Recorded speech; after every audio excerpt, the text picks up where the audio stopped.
Hi there. Welcome to our city. Please, come down and say hello. I trust you're on your way to speak with the Jarl.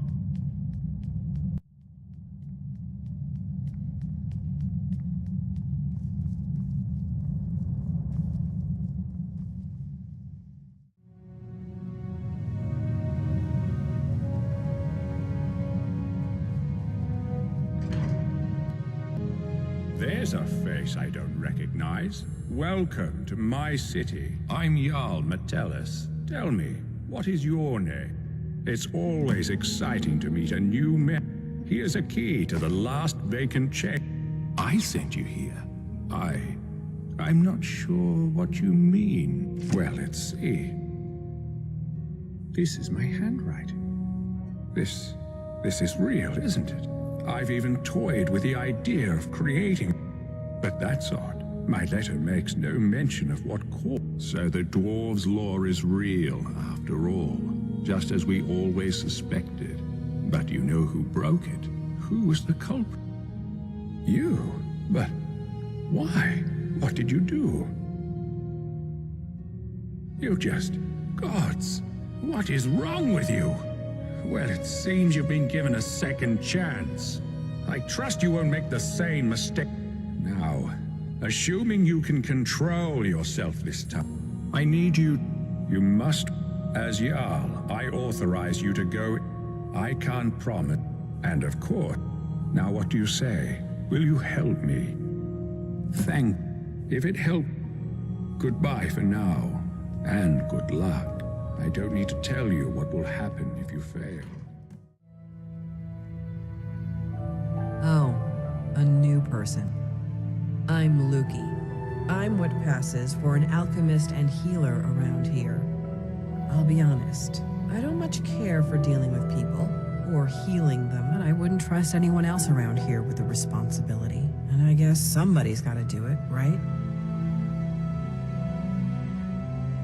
Oh, don't get me wrong. It's not that I don't like my neighbors. I don't like anyone.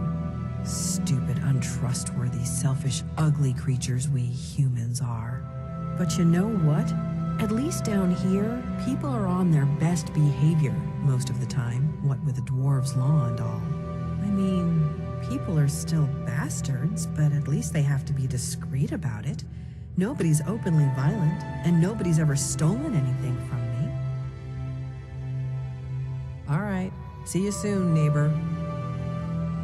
What do you want? What about it? It's not for sale. Oh, well in that case, you still can't have it. Let me be clear. The only way you'll get this armor is if you peel it from my corpse. Uh-huh.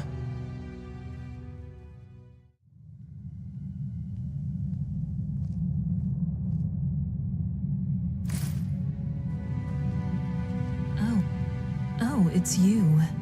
Hello again. You want to hear about little old me? Aren't you adorable? But wouldn't you rather hear what I know about everyone else around here? Go on. Ask me. Have you seen Rygus walking around in that shiny armor of his all paranoid, like those dwarven statues are going to spring to life any minute? Oh, so soon? Well, you know where to find me, honey.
There's a looter coming into the city.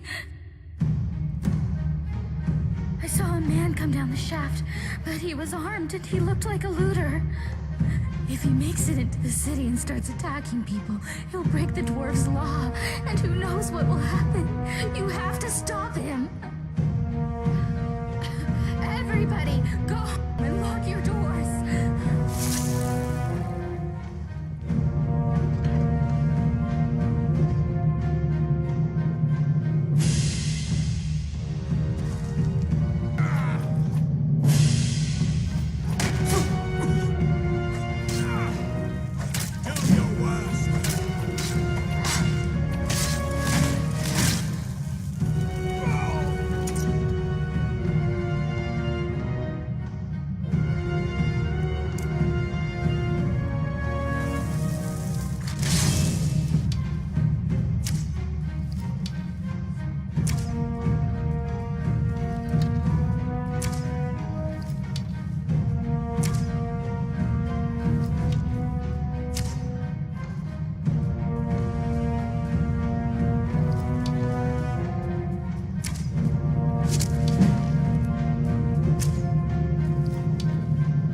Is it over? Is it safe? Oh, thank the gods. What a relief. We're so lucky that you arrived in time to stop them. I'll be sure to tell everyone what you've done for us. Thank you so much. If there's ever anything my husband Dovahkiin and I can do to help you, just ask. Oh, there's not much to tell. My husband Dovahkiin runs the clothing store in town. You should stop by. Not that you don't look good now, I mean,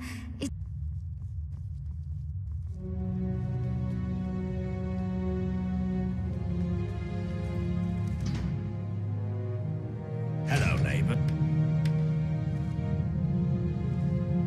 Hello, neighbor. Time travel. You know, as it happens, I do. It was a great obsession of mine for years after my wife passed. I thought if I could go back, I gave up on that idea a long time ago. But recently, the Jarl has asked to see my research notes. How strange that you should now take an interest too. Can I ask what the nature of your interest is in this unusual subject? I don't quite know what to say to that. How can I put this charitably? Perhaps you're tired and emotional and need some rest. But I always enjoy discussing my theories with a receptive mind, so I'll humor you. What did you want to ask? For argument's sake, if you found yourself in that position, you'd have only two options. To live out your days in the past, or force a paradox. A paradox, you see, would involve changing the past so as to prevent the events which caused you to travel back in time in the first place. But you'd be taking a big risk by doing that. Who knows what the consequences would be? Some say that whatever you do, it will lead you right back to the future that took you back in time in the first place. An eternal loop, if you will. But me, I believe that creating a paradox should fling you back to your original time, having changed the past for you and everyone else. Well, let's say for argument's sake that you really have traveled here from the future. You could create a paradox in a few different ways. Essentially, you could do anything that would remove your means or motivation to return to the past. For example, you came here to achieve some goal. Achieving that goal would mean you will never have been motivated to come here. A paradox.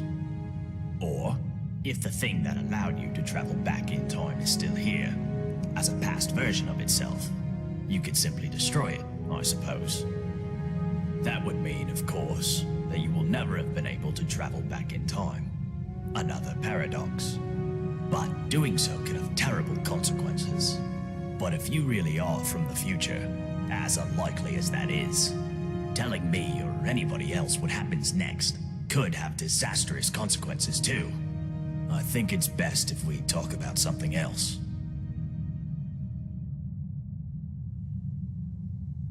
Ah, yes. Most dwarven armor you see these days is quite badly worn. But this piece is still perfect, after thousands of years. It also seems to have some magical properties. It should protect you from the harmful energy down in the tunnels below the city. It all but killed Brandis when he went down there. But he didn't have a full set. If you can get down there safely, let me know what you discover. Ah, yes. Most dwarven armor you see these days. Hello, neighbor. Made any exciting new discoveries?